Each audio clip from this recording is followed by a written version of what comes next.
Salut à tous, c'est une vidéo pour Cher Fitness, c'est Paul Mathieu, et voilà Lucas, toujours mon cobaye. Donc c'est une vidéo rapidement sur le réflexe myotatique. On va voir ce que c'est. Les gens qui sont coach sportifs ou qui ont fait des études dans le sport, le STAPS ou autre, savent déjà ce que c'est. C'est un réflexe que vous utilisez probablement tous les jours, enfin si vous allez à la salle tous les jours, en tout cas dans tous vos entraînements.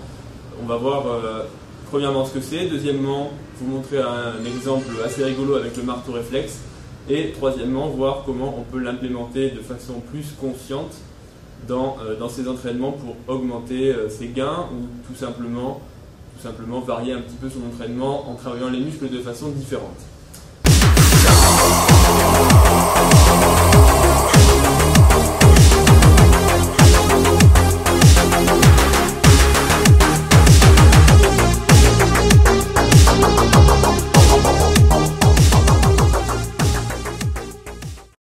Donc le réflexe myotatique, c'est quoi? Ça se définit comme la contraction involontaire, la contraction réflexe d'un muscle en réponse à un étirement involontaire. Donc concrètement, ça veut dire quoi? Ça veut dire que quand un muscle s'étire de façon involontaire et rapide, il y a une contraction réflexe.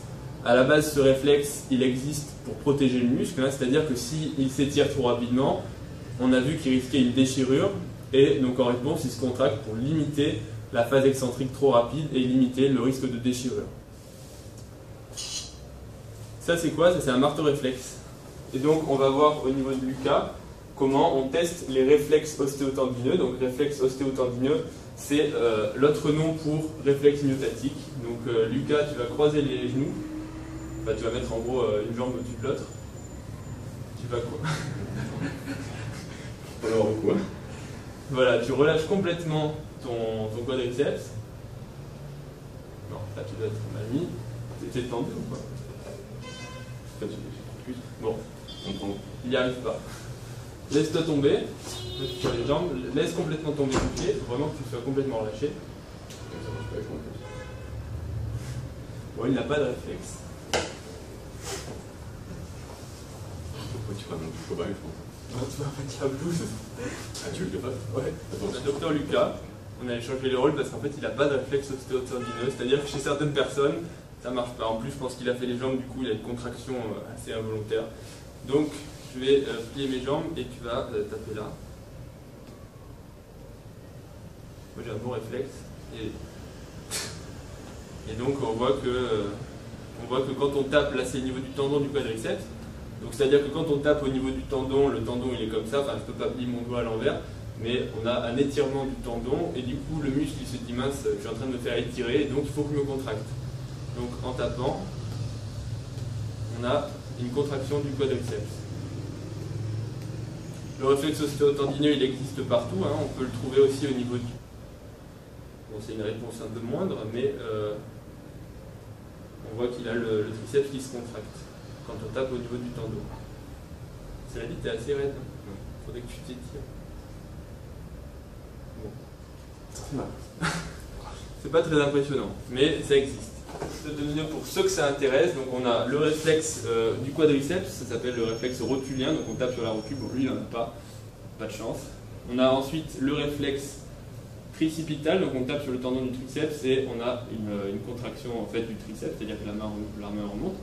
Ensuite, on a le réflexe bicipital, on met deux doigts comme ça, on tape et c'est censé provoquer une contraction. Lui, il n'a pas de réflexe, voilà, je ne vais pas le dire 15 000 fois.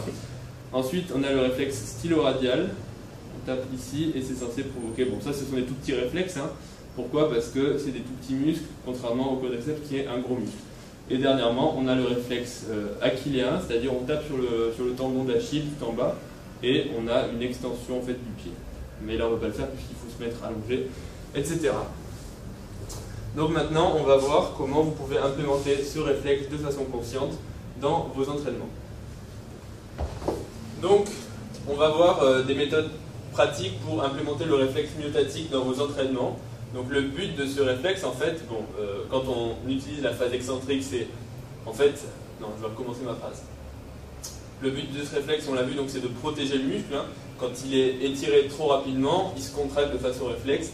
Donc qu'est-ce que ça veut dire? Ça veut dire que le muscle, il emmagasine de l'énergie sur la phase excentrique et il se contracte plus fort en bas pour donner en fait plus de puissance. Ça veut dire quoi? Ça veut dire que si vous utilisez ce réflexe, en fait, vous donnez moins de tension au muscle puisque c'est de l'énergie, en quelque part l'énergie cinétique qui est emmagasinée et qui va être restituée de façon automatique. Autrement dit, en fait, c'est une contraction qui est involontaire et qui va surcharger de moindre façon votre muscle. La conséquence, c'est que par exemple, si tu fais un squat classique, donc tu fais un squat, tu rebondis comme font la majorité des gens en bas, voilà. Donc là, en bas, ce qui se passe, c'est qu'il descend vite et il rebondit, donc c'est le réflexe myotatique. C'est-à-dire que tout en bas, le muscle est étiré puisque c'est les derniers centimètres en fait, et du coup, il se dit, il faut que je me contracte, il faut que je remonte.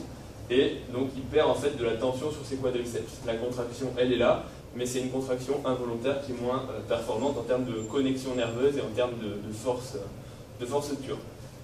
Première façon d'enlever ce réflexe, c'est tout simplement de faire une pause. Hein. Donc par exemple, si tu fais un squat avec une pause de 1 seconde, voire 4 secondes, donc en fait, les recherches elles ont montré qu'il faut faire une pause de 4 secondes pour dissiper complètement cette énergie et ce réflexe. C'est-à-dire que si vous faites une pause d'1 seconde, c'est mieux que de faire 0 secondes, mais que c'est idéalement 4 secondes si vous voulez vraiment faire une pause en termes de dissipation de l'énergie et vraiment de contraction pour en fait, mimer un mouvement qui est arrêté et un mouvement en fait, où vous partez d'une position défavorable pour pousser au maximum, que ce soit là je suis développé couché, mais aussi au niveau du squat.